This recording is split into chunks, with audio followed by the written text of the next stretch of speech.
Yeni bir videodan daha herkese merhaba. Ben Sefa Kandemir. Yeni Ford Kuga. Bir kere kullananın asla vazgeçemediği Ford markasının C-Usul segment yıldızı Kuga, safkan bir Ford mu yoksa Ford amblemli bir Alman mı? Tasarımıyla rakiplerinde mücadele etmesinin yanında plug-in hibrit motoruyla ne kadar verimli? Tüm bu soruların cevaplarını ve çok daha fazlasını en anlaşılır şekilde öğrenmeye başlayalım. Videoya geçmeden önce bizi abone olmadan takip eden sevgili izleyicilerimize kanalımıza abone olmayı, videoyu beğenmeyi ve sevdikleriyle paylaşmayı hatırlatmak istiyorum. Şimdiden çok teşekkürler.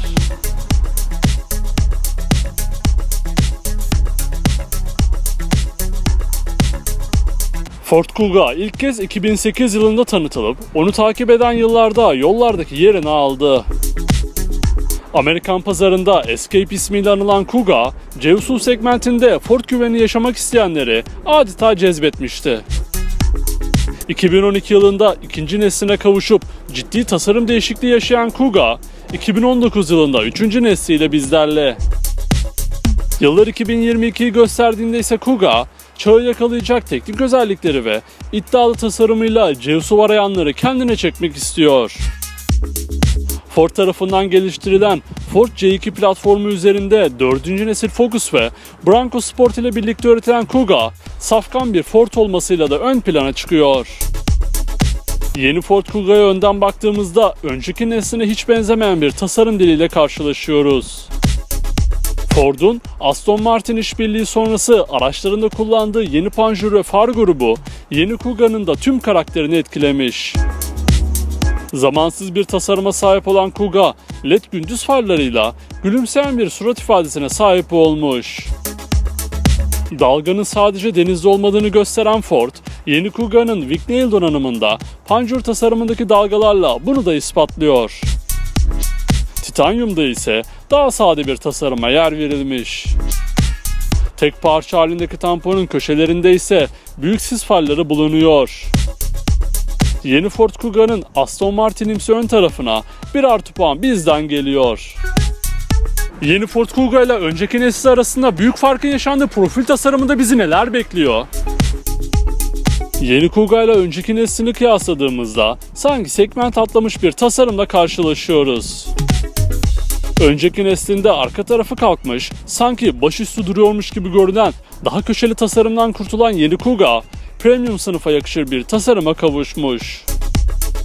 Öyle ki önden arkaya uzanan daha yumuşak hatlar sayesinde olduğundan daha yüksek ve hacimli görünen Kuga, arkaya doğru eğimlenen cam çıtasıyla premium duruşunu tamamlıyor. Buna ek olarak oval kapılar ve kapı altlarındaki plastik renkli marşpiyeller de yeni Kuga'nın SUV özellikleri arasında bulunuyor. Renk seçeneklerinde de bir hayli çeşit sunan yeni Kuga'da Blazer mavi, Pasifik mavi ve mercan kırmızısına ek olarak toplamda 8 farklı dış renk beğeninize sunuluyor. Tasarımın yegane parçası jantlarda ise standart olarak 17 inçlik modele sahip olurken opsiyonel şekilde 18, 19 ve 20 inç boyutundaki modeller beğeninize sunuluyor.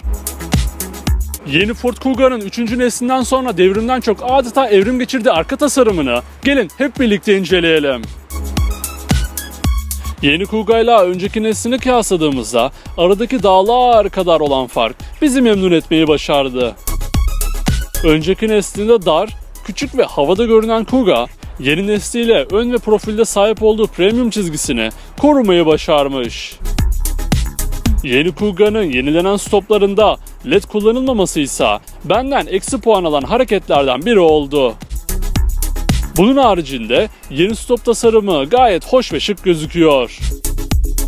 Buna ek olarak büyük bagaj kapağının merkezindeki Kuga yazısı da tasarımı tamamlamış. Alt tarafta ise büyük bir delik olup ağzını şaşkın açmış gibi görünmesini sağlayan bagaj açma yerine anlam veremedim. Tamponda ise plug-in hibrit olmasına rağmen yer alan egzoz çıkışları ve köşede geri sisleri görüyoruz. Yeni Ford Kuga boyutlarıyla C-Usul segmentinde lider olmaya oynuyor.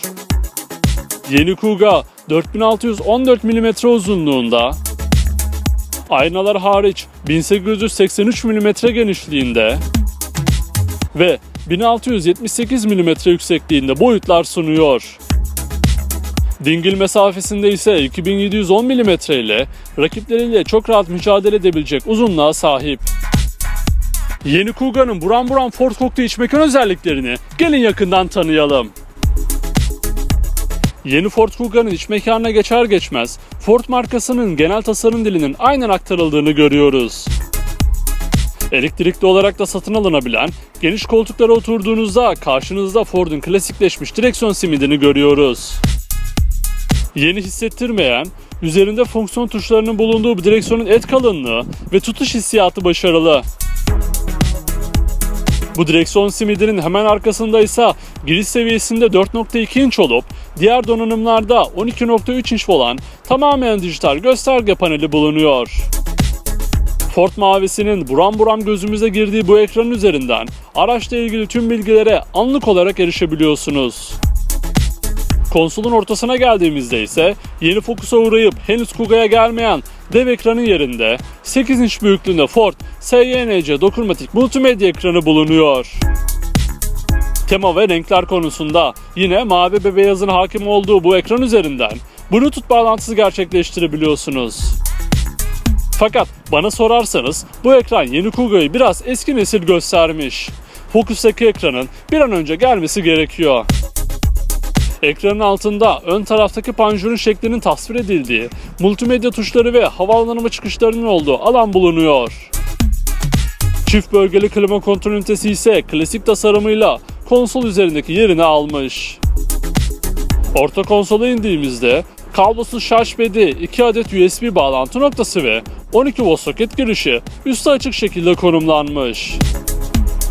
Plug-in hibrit vites seçicisi, elektronik el freni, mod seçim tuşları ve bardak tutucuları ise mat renkteki orta konsol üzerinde yerini almış. Bir otomobilde olmazsa olmazlarından kol dayama için de derin bir saklama alanına da sahip olacaksınız. Yeni Ford Kuga'nın uzun dingil mesafesi nedeniyle salon solunum önce bir diz mesafesi sunan arka koltuklarına geçtiğimizde bu otomobili almak için mantıklı bir sebebe daha kavuşuyorsunuz.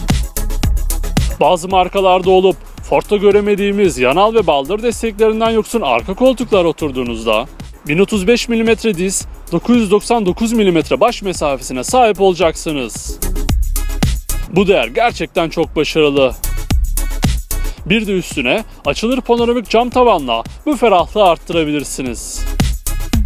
Buna ek olarak Isofix bağlantı noktaları da sunulan arka koltuklarda yolcularında konforunu unutmayan Ford, orta konsol üzerinde opsiyonel şekilde koltuk ısıtma ve USB bağlantı noktaları sunuyor. Yeni Ford Kuga'nın bagajında ise arka koltuklar normal konumundayken 511, tavana kadar 650 litre hacme sahip olurken arka koltukları yatırdığınızda bu hacim 1478 litreye çıkıyor. Peki Ford güvenini, üstün güvenlik sürüş asistanlarıyla destekleyebileceğiniz güvenlik özelliklerinde bizi neler bekliyor? Yeni Ford Kuga'nın Ford genlerinde bulunan viraj performansına zaten diyecek bir şey yok. Konfor ve güven konusunda da kendisini dilden dile ispatlayan Ford'da buna ek olarak birçok sürücü destek özelliğine de sahip olabilirsiniz.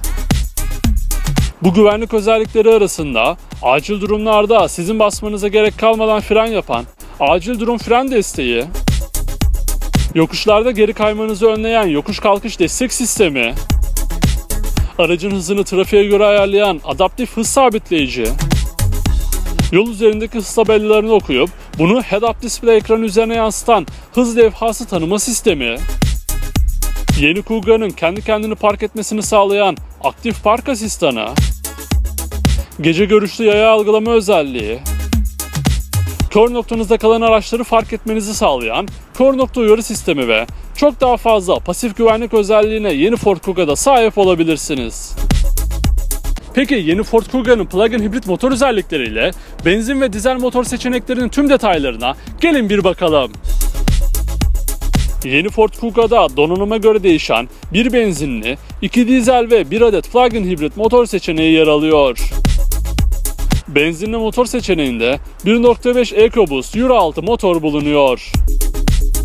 6 ileri manuel vitesle yönetilen bu motordan toplamda 120 beygir güç, 240 Nm tork elde edebilirsiniz. Bu motorun ortalama yakıt tüketimi 5.6 litre.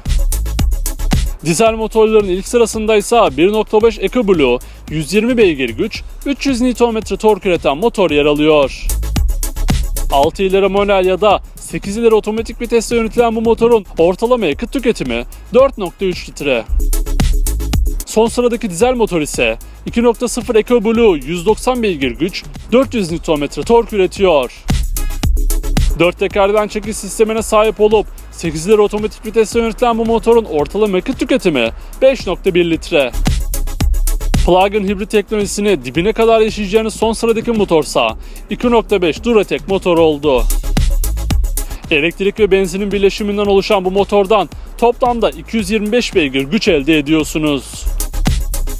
Çok oranlı CVT şanzımanla yönetilen bu motorun ortalama yakıt tüketimi 1.2 litre. Yeni Ford Kuga şu an Avrupa'da 31.150 Euro'dan başlarken videonun yayın tarihindeki resmi Türkiye fiyatı 830.000 Türk Lirası'ndan başlıyor. Yeni Ford Kuga'nın baştan sona bilmeniz gereken tüm özellikleri bu şekildeydi. Ford severlerin gözü kapalı tercih edeceği yeni Kuga'ya ben bir şans vermezdim. Peki siz yeni Kuga hakkında ne düşünüyorsunuz? Aklınıza takılan her şeyi ve yeni Ford Kuga hakkındaki düşüncelerinizi yorumlar kısmında bizimle paylaşabilirsiniz. Ayrıca sonraki videolardan anında haberdar olabilmek için kanalımıza abone olmayı, videoyu beğenmeyi ve sevdiklerinizle paylaşmayı unutmayın. Bir sonraki videoda görüşmek üzere. Kendinize iyi bakın. Sağlıcakla kalın.